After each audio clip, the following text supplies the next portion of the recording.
listening to Trusting God at All Times, a daily devotion of Peakland United Methodist Church. My name is Kim Ness, and I'm the office manager here at Peakland. One of my favorite stories in the Bible is the story of Zacchaeus. It's one of the first stories that I remember hearing in Sunday school, and Zacchaeus is described as short. And if you've ever met me, you know I'm not exactly tall. I found it to be a great story of faith, sin, repentance, and salvation. It's a story about a journey. It's a story about life. It's a story about me. The tale of Zacchaeus is only found in one gospel, the Gospel of Luke. It comes toward the end of Jesus' ministry. He's making his way to where our journey begins. He's making his way to the cross. And as I've begun to study and read more, I'm beginning to understand how wonderful and powerful the love of God is. I see it in Zacchaeus. Here's the background. Zacchaeus is Jewish, but he's the chief tax collector, which means he works for the Romans.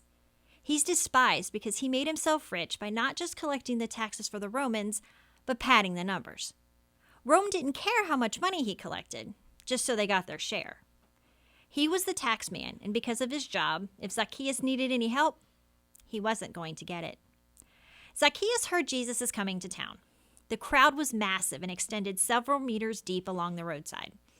Because he was a short guy, there was no way he was going to see over the crowd, nor could he push himself forward. No one was going to help him get a closer look at Jesus. So Zacchaeus had to improvise. He climbed up a sycamore tree and had the best view in the house. However, that great view of Jesus also gave Jesus a good look at him. As Jesus passed under that tree, he halted his donkey, got down, and called Zacchaeus out. "Hey, Zach, come down. I'm coming to your house for dinner." Now, everyone in the crowd had an opinion about this turn of events. And Luke 19:7 says, "All who saw it began to grumble and said, 'He is gone to be a guest of one who is a sinner.'" No one was happy about Jesus' decision to dine with Zacchaeus, except Zacchaeus. And Jesus, he had a plan. Jesus knew Zacchaeus. He knew what he did, and he didn't care. Jesus enjoyed having the opportunity to dine with sinners and commune with them and bring them closer to God. Jesus helped Zacchaeus see what he was missing in his life. It was Jesus. Now, the Zacchaeus in me thinks he was missing love and forgiveness, because when Zacchaeus receives the Lord, he becomes joyful. Remember, Jesus didn't come to feed the well-fed, but the hungry, and it is not the healthy who need a doctor, but the sick. Jesus' whole mission is to give freedom from sin, to give us a freedom that we don't deserve. That freedom is grace. Who are we without God's grace? Zacchaeus was a sinner. Zacchaeus wanted to understand the Lord. Zacchaeus wanted to change. He is me. He is us. Thanks to Zacchaeus.